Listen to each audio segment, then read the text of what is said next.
नमस्कार दोस्तों, crime stories channel पर मैं राजेश आपका स्वागत करता हूं। दोस्तों, आज मैं आपको अपराध की जिस वारदात के बारे में बताने जा रहा हूं, वो वारदात बबेरू उत्तर प्रदेश में हुई थी। तो चलिए दोस्तों, इस वारदात के बारे में हम लोग विस्तार से जानते हैं।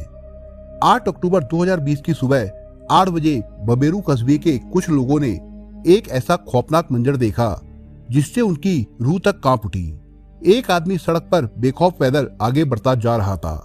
उसके एक हाथ में फरसा तथा दूसरे हाथ में कटा हुआ सिर था। दिल कपा देने वाला ये मंजर बिखेरता हुआ वो आदमी बाजार चौराहा पार करके थाना बबेरू के गेट पर जाकर रुका।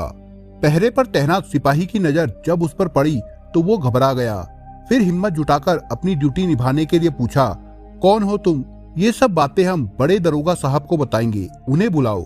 उस रौद्र रूपधारी आदमी ने जवाब दिया, ठीक है, तुम इस कुर्सी पर बैठो, मैं दरोगा साहब को बुलाकर लाता हूँ। पहरे वाले सिपाही बदहवास हालत में थाना इंचार्ज जयश्याम शुक्ला के कक्ष में पहुंचा। सर, एक आदमी आया है। क्या? शुक्ला जी चौंके। फिर वो राम सिंह व कुछ अन्य सिपाहियों के साथ थाना परिसर आए, जहां वो आदमी कुर्सी पर बैठा था। ये देखकर वो भी कांप उठे। कहीं वो पागल तो नहीं? उस स्थिति में वो पुलिस पर भी हमला कर सकता था। उन्होंने उस आदमी से कहा, देखो, पहले अपना फरसा चंद कदम दूर रख दो, फिर मैं तुम्हारी बात सुनूंगा। जयश्याम शुक्ला की बात मानकर उस आदमी ने फरसा चंद कदम दूर रख दिया, जिसे एक सिपाही ने संभाल लिया। इसके बाद शुक्ला ने उस आदमी को हिरासत में लेकर पूछा, अब बताओ, तुम कौन हो, कहाँ रहते हो? दरोगा बाबू, मेरा नाम किन्नर यादव है। मैं अंतरा रोड नेता नगर में रहता हूँ। ये सिर मेरी पत्नी विमला का है। मैंने ही फरसे से उसे मार डाला है। मैं हत्या का जुर्म कबूल करता हूँ। आप मुझे गिरफ्तार कर लो। तुमने अपनी पत्नी विमला की हत्या क्यों की? जयश्याम शुक्ला ने पूछा। साहब, वो बच्चलन औरत थी। पड़ोसी रवि उर्फ बंका के साथ रंगरलिया मनाती थी। कई बार मना किया, बच्चों की कसम खिलाई, इज्जत की दुहाई दी, लेकिन वो नहीं मानी। आज मुझसे बर्दाश्त नहीं हुआ। मैंने बंका पर फरसा से हमला किया तो वो उससे बचाने आ गई। इस पर मैंने उसकी गर्दन काट दी और लेकर थाने आ गया। बंका कहाँ है? शुक्ला जी ने पूछा। बंका घर में तड़फ रहा होगा, उसकी किस्मत अच्छी थी, बच गया।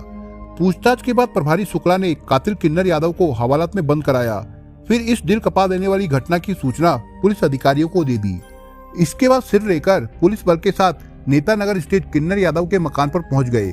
उस समय वहां भारी भीड़ जुटी हुई थी। मृतका विमला का शव सड़क पर पड़ा था। उसकी गर्दन बड़ी बेरहमी से काटी गई थी। पैर पर भी वार किया गया था, जिससे पैर पर जख्म लगा था। मृतका की उम्र 35 वर्ष के आसपास थी। रंग साफ और शरीर स्वस्थ था। उसके शव के पास बच्चे तथा महिलाएं बिलक रही थी। पड़ोस में सूरजभान सविता का मकान था। उसका बेटा रवि उर्फ बंका घायल पड़ा तड़फ रहा था। किन्नर यादव ने उस पर भी फरसे से हमला किया था, जिससे उसका एक कान तथा गर्दन कट गई थी। जयश्याम शुक्ला ने उसे इलाज के लिए स्वास्थ्य केंद्र भिजवा दिया। जयश्याम शुक्ला अभी घटनास्थल का निरीक्षण कर ही रहे थे कि सूचना पाकर पुलिस अधीक्षक सिद्धार्थ शंकर मीणा, अपर पुलिस अधीक्षक महेंद्र प्रताप सिंह चौहान तथा डीएसपी अनंत कुमार पांडे भी वहां आ गए। उन्होंने घटनास्थल का निरीक्षण किया और पास पड़ोस के लोगों तथा मृतका के पिता रामशरण यादव से घटना के बारे में जानकारी हासिल की।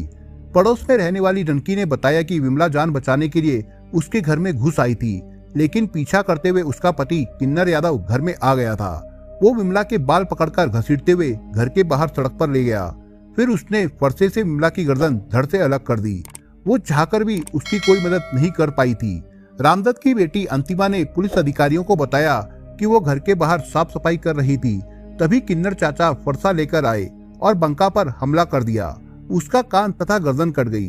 विमला चाची बंका को बचाने आई तो चाचा ने बंका को छोड़कर विमला चाची पर हमला कर दिया। वो जान बचाकर ननकी काकी के घर घुस गई, लेकिन उनकी जान नहीं बच सकी। थाने लौटकर पुलिस अधिकारियों ने हवालात में बंद किन्नर यादव को बाहर निकलवाया और बंद कमरे में पूछताछ की। पूछताछ में उसने पत्नी की हत्या का जुर्म कबूल कर लिया। अपर पुलिस अधीक्षक महेंद्र सिंह चौहान ने स्वास्थ्य केंद्र पहुंचकर घायल रवि उर्फ बंका से जानकारी हासिल की। बंका ने विमला से अवैध रिश्तों की बात स्वीकार की। इधर पुलिस अधिकारियों के आदेश पर प्रभारी निरीक्षक जयश्याम शुक्ला ने मृतका विमला के सिर और धड़ को एक साथ पोस्टमार्टम के लिए बांदा के जिला अस्पताल भेज दिया। पोस्टमार्टम कराकर पुलिस ने उसी दिन मुक्तिधाम में उसका दाह संस्कार भी करा दिया। चूंकि कातिल किन्नर यादव ने स्वयं थाने जाकर आत्मसमर्पण किया था और आला कतर फरसा भी पुलिस को सौंप दिया था, इसलिए प्रभारी निरीक्षक जयश्याम शुक्ला ने मृतका के पिता रामचरण यादव को वादी बनाकर धारा 302, 324 आईपीसी के तहत किन्नर यादव के खिलाफ रिपोर्ट दर्ज कर ली और उसे विधिक सम्मत गिरफ्तार कर लिया। पुलिस जांच में अवैध रिश्तों की सनसनीखेज घटना प्रकाश में आई। किन्नर यादव बांदा जनपद के कस्बा बबेरू नेता नगर में रहता था। 12 साल पहले उसका विवाह मटका क्षेत्र के सिरिया ताला गांव निवासी रामचरण यादव की बेटी विमला के साथ हुआ था। विमला सरल स्वभाव की महिला थी। किन्नर यादव उसे बहुत प्यार करता था। कालांतर में विमला 2 बेटों संदीप व कुलदीप की मां बनी। किन्नर यादव पटाखा आतिशबाजी बनाने का बेहतरीन कारीगर था। वो बबेरू के एक लाइसेंस होल्डर के यहाँ काम करता था। उसे पगार तो मिलती ही थी, साथ में वो अवैध रूप से भी पटाखे बना लेता था। इससे भी उसे ठीक ठाक कमाई हो जाती थी। उसके परिवार के भरण पोषण के लिए इतना काफी था। ये काम करने वाले और भी थे, लेकिन अवैध काम तो अवैध ही होता है। बबेरू पुलिस को भनक पड़ी तो उसने धरपकड़ शुरू की, लेकिन किन्नर यादव किसी तरह बच गया। इसके बाद पत्नी विमला के समझाने पर उसने अवैध काम करना बंद कर दिया और कस्बे की एक आड़त पर पल्लेदारी का काम करने लगा। रवि उर्फ बंका किन्नर यादव के पड़ोस में रहता था। उसके पिता सूरजभान सविता गांव मरका में रहते थे। अविवाहित बंका अपनी मां गोमती के साथ रहता था। वो बिजली विभाग में संविदा कर्मचारी था। वेतन के अलावा उसकी ऊपरी कमाई भी काफी थी, सो वो ठाट बाट से रहता था। बंका और किन्नर हम उम्र थे। दोनों के बीच दोस्ती थी, लेकिन एक दूसरे के घर ज्यादा आना जाना नहीं था। एक बार बंका किसी काम से किन्नर यादव के घर आया। उसने किन्नर की पत्नी विमला को देखा तो उसकी नीयत खराब हो गई। किन्नर के 2 बेटे थे, संदीप व कुलदीप। दोनों स्कूल जाते थे। बच्चों की परवरिश और पढ़ाई लिखाई से खर्च बढ़ गए थे, जबकि आमदनी उतनी ही थी। जरूरत होती तो किन्नर यादव बंका से ब्याज पर पैसे ले लेता था। इसी सिलसिले में एक रोज बंका किन्नर यादव के घर आया था। दोनों घर से निकलने लगे तो विमला ने पति को टोका, सुनिए, बच्चों की फीस देनी है, 500 रुपए दे जाओ। अभी पैसे नहीं है, शाम को बात करते हैं। किन्नर ने लापरवाही से कहा तो बंका ने जेब से पर्स निकाला और 500 के 2 नोट निकालकर विमला की हथेली पर रख दिए। ये लो भाभी, बच्चों की फीस दे देना। फिर वो किन्नर यादव की ओर मुखातिब हुआ, यार बच्चों की जरूरतों के मामले में भाभी को परेशान मत किया करो, तुम्हारा ये दोस्त है ना। कहने के साथ ही उसने मुस्कुराकर विमला की ओर देखा। भाभी आप संकोच मत करना, जब भी जरूरत हो कह देना। बंका के पर्स में नोटों की झलक देख विमला हसरत से उसके पर्स को देखती रह गई।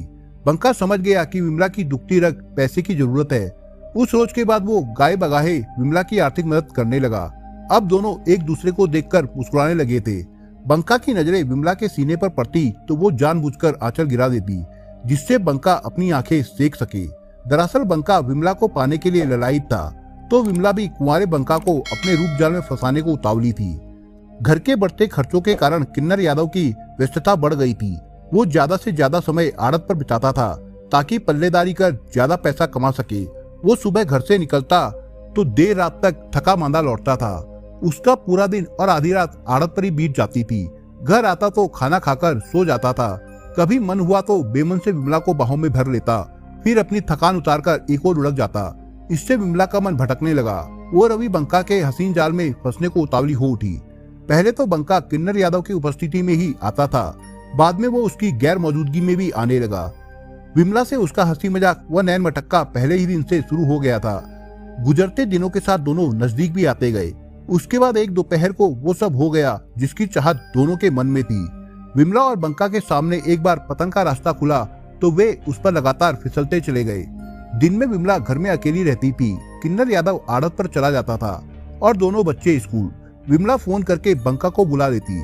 बच्चों के स्कूल से लौटने से पहले ही बंका अपने अरमान पूरे करके चला जाता था। दोनों के बीच प्रीत बढ़ी तो विमला को दिन का उजाला उलझन देने लगा। हर समय किसी के आने का डर भी बना रहता था, इसलिए हसरतों का पूरा खेल उन्हें जल्दी जल्दी निपटाना पड़ता था। दोनों ही इस हड़बड़ी और जल्दबाजी से संतुष्ट नहीं थे। वे दोनों देह का पूरा खेल सुकून व इत्मीनान से खेलना चाहते थे। जिस दिन किन्नर आड़त से घर नहीं आ पाता, उस दिन बच्चों के सो जाने के बाद विमला चुपके से उसे घर में बुला लेती। बंका का किन्नर यादव की गैर मौजूदगी में चुपके से आना और उसके आने से पहले ही चले जाना पड़ोसियों की नजरों से छुपा नहीं रह सका। लिहाजा उन दोनों को लेकर तरह तरह की बातें होने लगी। फैलते फैलते ये बातें किन्नर यादव के कानों तक पहुंची तो उसने विमला से जवाब तलब किया। रंगे हाथ पकड़े बगैर औरत हो या पुरुष अपनी बदचलनी स्वीकार नहीं करते। विमला ने भी मोहल्ले वालों को झूठा और जलने वाला कहकर पल्ला झाड़ दिया, लेकिन किन्नर को इससे संतुष्टि नहीं हुई। उसने दोनों की निगरानी शुरू कर दी और एक दिन उन्हें आपत्तिजनक हालत में पकड़ लिया। किन्नर ने विमला को पीटा और बंका को अपमानित करके घर से निकाल दिया। इसके बावजूद भी दोनों नहीं सुधरे। विमला बंका को बुलाती रही और वो उसकी देह को सुख देने आता रहा। कुछ समय बाद एक रोज किन्नर ने दोनों को फिर रंगे हाथ पकड़ लिया। उस दिन उसकी बंका से मारपीट भी हुई। ये तमाशा पूरे मोहल्ले ने देखा। किन्नर यादव ने बंका को धमकी भी दी, तुझसे तो मैं अपने तरीके से निपटूंगा, ऐसा सबक सिखाऊंगा कि पराई औरत के पास जाने से डरेगा। इस घटना के बाद बंका और विमला का मिलन बंद हो गया। किन्नर ने विमला को समझाया, बच्चों की दुहाई दी, इज्जत की भीख मांगी, लेकिन बंका के इश्क में अंधी विमला नहीं मानी। पकड़े जाने के बाद वो कुछ समय तक बंका से दूर रही। उसके बाद फिर से उसे बुलाने लगी। अक्टूबर के पहले हफ्ते में विमला के दोनों बच्चे संदीप व कुलदीप अपनी नानी के घर सिरिया ताला गांव चले गए। बच्चे नानी के घर गए तो विमला और भी निश्चिंत हो गई। वो प्रेमी बंका को मिलन के लिए दिन में बुलाने लगी।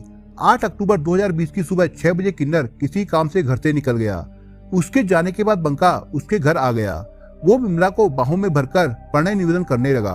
विमला ने किसी तरह अपने को मुक्त किया और कहा कि किन्नर किसी भी समय घर आ सकता है, वो वापस चला जाए। खतरा भांपकर बंका ने बात मान ली। बंका घर से बाहर निकल ही रहा था कि किन्नर यादव आ गया। उसने बंका को घर से बाहर निकलते देख लिया था। उसे शक हुआ कि बंका विमला के शरीर से खेलकर निकला है। शक पैदा होते ही किन्नर को बहुत गुस्सा आया। उसने घर में रखा फरसा उठाया और पड़ोसी बंका के घर पहुंच गया। बंका कुछ समझ पाता उसके पहले ही उसने फरसे से उस पर प्रहार कर दिया। बंका का कान कट गया और खून बहने लगा। वो बचाओ बचाओ की गुहार लगाने लगा। तभी उसने उस पर दूसरा प्रहार कर दिया, जिससे उसकी गर्दन कट गई और वो जमीन पर गिर गया। इधर बंका की चीख सुनकर विमला उसे बचाने पहुंच गई। विमला को देख किन्नर का गुस्सा और भड़क गया। उसने बंका को छोड़ विमला पर फरसे से हमला कर दिया। फरसा विमला के पैर में लगा और वो जान बचाकर भागी। सामने ननकी का घर था, वो उसी घर में घुस गई। पीछा करता हुआ किन्नर भी आ गया। वो विमला के बाल पकड़कर घर के बाहर लाया और सड़क पर फरसे से उसकी गर्दन धड़ से अलग कर दी। ननकी तथा कई अन्य लोगों ने देखा, पर उसे बचाने कोई नहीं आया। पत्नी की गर्दन काटने के बावजूद किन्नर का गुस्सा ठंडा नहीं हुआ। उसने एक हाथ में विमला का कटा सिर पकड़ा और दूसरे हाथ में फरसा लेकर थाने की ओर चल दिया। लगभग 1.5 किलोमीटर का सफर पैदल तय करके किन्नर यादव थाना बबेरू पहुंचा और पुलिस के सामने आत्मसमर्पण कर दिया। 9 अक्टूबर 2020 को पुलिस ने अभियुक्त किन्नर यादव को बांदा कोर्ट में पेश किया, जहां से उसे जिला जेल भेज दिया गया था। दोस्तों, आप अगर चैनल पर नए हो तो आप चैनल को सब्सक्राइब करने के साथ कमेंट बॉक्स में इस कहानी के बारे में अपने विचार जरूर लिखिएगा। मिलता हूं एक नई कहानी के साथ, तब तक के लिए अपना ख्याल रखिएगा। धन्यवाद।